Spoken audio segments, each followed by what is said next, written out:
Senior నటి Jayasudha on screen పైనే కాదు ఆఫ్ స్క్రీన్లోనూ చాలా సాఫ్ట్ అనే టాక్ ఉంది. వేరే విషయాలేమీ పట్టించుకోకుండా తన పని తాను చేసుకుపోతుందని, సహజ నటి కావడంతో ఆమెతో వర్క్ చేయడం చాలా ఈజీ అని భావిస్తున్నారు దర్శక నిర్మాతలు.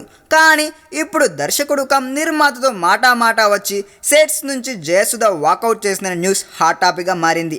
బిచ్చగాడు లాంటి మూవీని అందించిన చదలవాడ శ్రీనివాసరావు తనే నిర్మాత, దర్శకుడుగా హెడ్ కానిస్టేబుల్ వెంకట్రామయ్య అనే చిత్రాన్ని ప్రారంభించాడు. ఆర్ నారాయణమూర్తి లీడ్ రోల్లో నటిస్తుండగా ఆయనకు జోడీగా జయసుధను తీసుకోవడం సెన్సేషన్ అయ్యింది.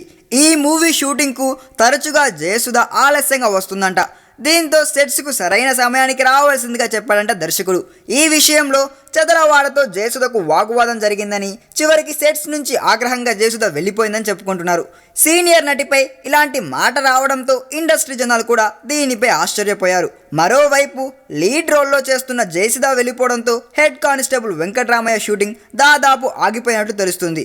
నారాయణమూర్తి జయసుధలతో రేర్ కాంబో సెట్ చేయగలిగిన ఈ దర్శకుడు అంత సాఫీగా సినిమాను షూట్ చేయలేకపోతుండటమే ఇప్పుడు ఆశ్చర్యాన్ని కలిగిస్తుంది. ఈ వీడియో మీకు నచ్చినట్లయితే సబ్స్క్రైబ్ చేయండి. ఫిలిమి స్టార్స్ బోలెడంత న్యూస్ బోల్డ్గా.